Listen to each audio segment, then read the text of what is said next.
y, por tanto, el siguiente presidente que tiene la palabra es el presidente de la Generalitat de Cataluña, don Pere Aragonés y García.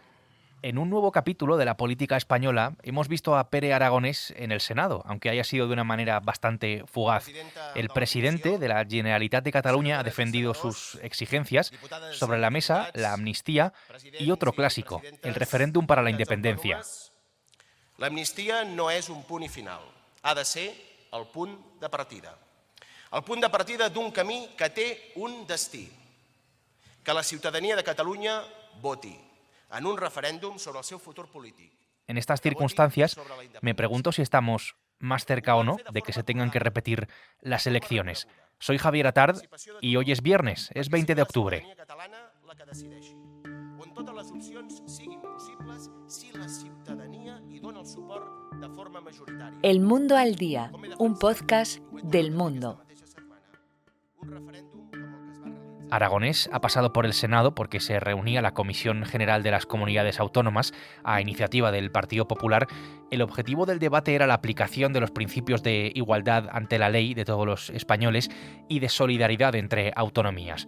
Un título que ha servido de paraguas para discutir acerca de la amnistía que Pedro Sánchez negocia con los partidos independentistas a cambio de sus votos para la investidura. Porque te recuerdo que seguimos con un gobierno en funciones. El debate en esa comisión de la Cámara Alta, a la que pueden acudir los propios presidentes autonómicos, que para eso es la Cámara de Representación Territorial, ha quedado ciertamente cojo, puesto que nadie del gobierno ha acudido, también podían hacerlo, ni tampoco ningún presidente autonómico socialista. Vamos a decir claramente a los españoles lo que significa esta amnistía. Se ha dicho que si esta felonía se consuma, habrá dos tipos de españoles, pero es mucho peor. Si esta indignidad triunfa, pronto no habrá españoles. Sí que lo han hecho los presidentes del Partido Popular, entre ellos Isabel Díaz Ayuso, la presidenta de la Comunidad de Madrid, que ha encabezado las críticas a la amnistía que se está negociando. Es verdad que no ha sido la única, pero sí tal vez la que con más vehemencia la ha denunciado. Claro, allí, por cierto, en el antiguo salón de plenos del Senado, en la Cámara neoclásica, han comparecido los presidentes del PP y Pere Aragonés, que ha sido el primero en intervenir para detallar su hoja de ruta. Iñaki Ellacuría es el delegado del Mundo en Cataluña. Hola, Iñaki. Hola, Javier. Sobre esto se pueden hacer muchas lecturas. Me parece una de ellas es la necesidad de foco de Aragonés, ¿no? Porque Aragonés es de Esquerra Republicana de Cataluña, no es de Junts, que es el partido de Carles Puigdemont, que le ha robado el protagonismo desde que se celebraron las elecciones. Aragonés, por cierto, que ha estado poco más de 10 minutos hablando, que lo ha hecho en catalán y que luego se ha ido. Iñaki, ¿qué lectura haces tú de su intervención? Bueno, yo creo que tiene diferentes aspectos. Uno hay casi de reivindicación personal, teniendo en cuenta que Aragonés pues, es un presidente de la Generalitat con un perfil muy bajo y que no tiene mayoría y ahora le está costando aprobar los presupuestos y que está quedando eclipsado por Carles Puigdemont, ¿no? Desde el momento que Puigdemont negocia los presupuestos. Y luego hay otra vertiente de reivindicación de Esquerra Republicana, de reivindicar que son ellos los que han arrastrado al PSOE hacia aceptar una amnistía, que la ha aceptado a falta de encontrar el encaje legal del articulado del texto y de que incluso el PSOE asuma el lenguaje nacionalista de que en Cataluña habría un supuesto conflicto político, es decir, entre dos sujetos políticos. Por tanto, Esquerra lo ha querido reivindicar en el Senado. Y esto lo hace también pensando en unas posibles elecciones, repetición electoral, que en Cataluña nadie daba como segura, sino todo lo contrario, parecía que se daba por segura la investidura y el acuerdo con Sánchez, pero que en los últimos días hay una sensación de pesimismo, sobre todo entre el nacionalismo y los sectores económicos, que empiezan a asumir que quizá no se va a llegar a tiempo o no, ese acuerdo no va a llegar a tiempo y se va a volver a votar. Esto me interesa bastante, Iñaki. Bueno, creo que nos interesa a todos, ¿no? El asunto de las elecciones, de qué va a pasar. El 23 de julio nos dejó un panorama político en el que Sánchez, si quiere volver a ser presidente, necesita el voto favorable de todos los partidos nacionalistas e independentistas del Congreso, entre ellos los siete diputados de la Esquerra de Aragonés y los otros 7 también de Junts y de Puigdemont. Si el 26 de noviembre, para el que queda poco más de un mes, no hay acuerdo y no se ha investido, por tanto, a un presidente, se disuelven las Cortes y vamos a elecciones. ¿Estamos entonces, Iñaki, más cerca de esto, de las elecciones, o por el contrario lo estamos de la investidura de Sánchez? No se puede descartar. Yo creo que lo lógico es que lleguen a un acuerdo. Y hoy estos días hablando con gente del PSC, del Partido Socialista, que está en la negociación, dice que hay mucho margen para llegar a un acuerdo. Pero es verdad que ha cambiado algo. Los mensajes que lanzaba Esquerra Republicana, Oriol Junqueras, en las últimas semanas es que esto ya estaba hecho. Y ahora ya, en cambio, pues están diciendo que queda mucho por negociar. Incluso si leemos, por ejemplo, editoriales de La Vanguardia o su director Jordi Juan el otro día, un artículo decía que el riesgo de repetición electoral es muy alto. ¿Y esto por qué? ¿Por qué se ha atascado? Esto se debe, primero, que el pacto, la negociación es muy complicada, porque es primero el PSOE con Esquerra y luego el PSOE con Junts, o sea que es un pacto donde hay 3 partidos implicados y con diferentes intereses cada uno. Y luego porque ahora mismo, sobre todo las exigencias que plantea Puigdemont para llegar a ese acuerdo, sobre todo en torno a la amnistía, son difíciles de asumir por parte del PSOE. El PSOE acepta una amnistía, pero no puede parecer que esa amnistía sea una derrota total de la democracia española y del Estado con el independentismo. En este sentido, por ejemplo, Junts quiere que en el preámbulo, en la explicación de la explicación política de la ley de amnistía, que veríamos cómo se llamaría esa ley, el Estado asumiera una parte de culpa y pidiera perdón por la actuación de jueces, fiscales y policías durante el 2017 en Cataluña, cosa que eso el PSOE, llegar tan lejos, pues se está resistiendo. Y hay otro elemento que el PSOE no quiere entrar, y eso es una negociación tanto con Esquerra como con Junts, que es en el referéndum y en una consulta de autodeterminación. Aquí el Partido Socialista, tanto el PSOE como el PSC, se niegan a incluir una referencia, incluso dejar una ventana abierta para que en un futuro el independentismo se pueda agarrar a esa vía y reclamarla. Entonces son obstáculos que no son insalvables, pero son importantes.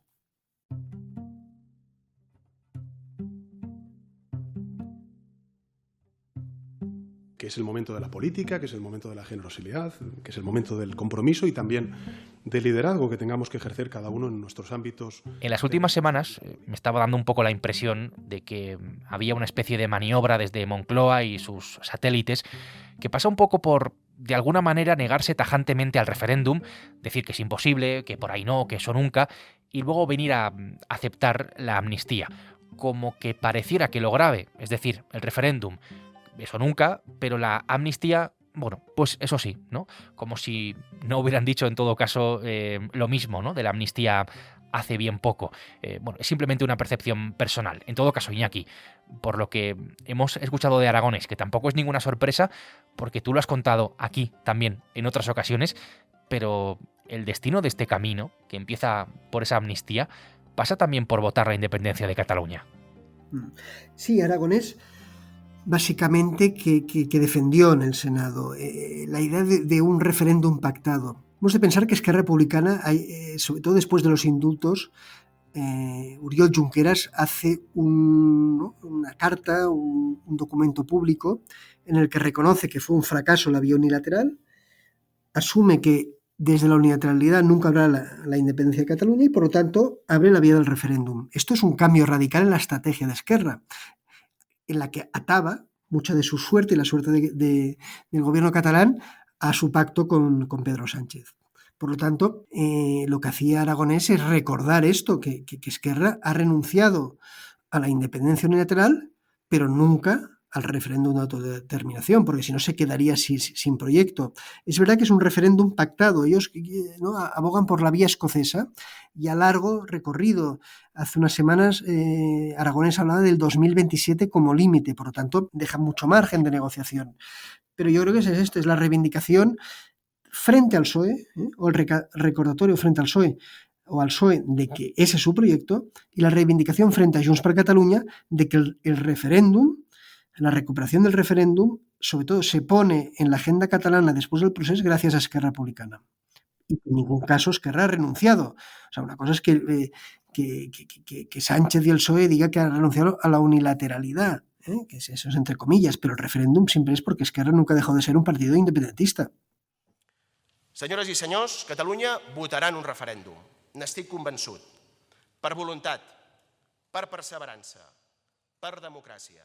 Así que otra vez, en esta jugada interminable, tenemos encima de la mesa el referéndum, por muchos intereses de por medio, por la pugna que mantienen estas dos facciones del independentismo, algo que no podemos dejar pasar, pero ahí está, referéndum pactado a la escocesa entre dos partes iguales. Me da la sensación de que siempre que se habla de esta cuestión, del referéndum pactado, hay una especie de interpretación buenista, bastante buenista incluso diría, porque al final lo que encierra ese referéndum es una trampa para la España de ciudadanos iguales ante la ley.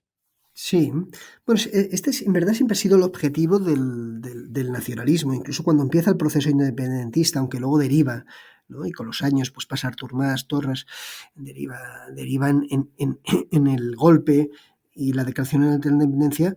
La idea inicial era hacer una consulta pactada con el Estado, que seguramente pues daban por perdida los nacionalistas o que no fuera un carácter vinculante, pero que reconociese, y ahí está la clave, que reconociese a Cataluña como sujeto de soberanía. Es decir, la Constitución dice que la soberanía de España reside en el pueblo español. Por lo tanto, si se separa un día o no Cataluña, cualquier región de España, tendrán que decidirlo y opinar todos los españoles. Al hacer una consulta que sea bilateral o pactada de forma bilateral, conviertes al gobierno de la Generalitat en un sujeto de soberanía y al pueblo catalán en un sujeto de soberanía que puede decidir sobre el futuro de esa región. Por lo tanto, aunque fuera pactado e incluso aunque se perdiera el referéndum por parte del nacionalismo, ya crearía el precedente de Cataluña como sujeto político soberano, cosa que no es ahora. Entonces, ahí es una de las trampas, ¿no? Con la idea del pacto, bueno, es una consulta pactada, no vinculante, pero si el gobierno de España asume eso, como Cataluña como de soberanía, abre una puerta a que se repita, bueno, como pasa en Escocia, ¿no? Y esta pugna en Escocia volver a hacer un referéndum, de que Cataluña periódicamente tenga el derecho de reivindicar o de ejercer la autodeterminación a través de un referéndum. Entonces, por eso es, entre comillas, no es una trampa y un objetivo político muy claro, y que el nacionalismo desde la etapa de Pujol lo tenía muy presente. Esto es lo que hay detrás de ese interés. Iñaki, te agradezco mucho que nos hayas ayudado a aclarar y a explicar esta cuestión, el momento hacia el que nos encaminamos y el paso también de Aragonés por el Senado. Gracias. No, gracias a vosotros por invitarme.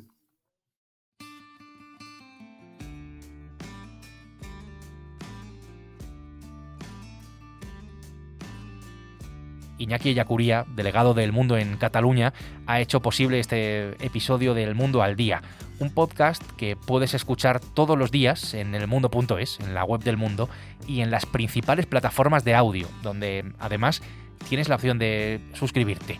Nosotros volvemos el lunes con una nueva historia. Hasta entonces, gracias, buen fin de semana y saludos de Javier Atard. Has escuchado El Mundo al Día, un podcast del Mundo.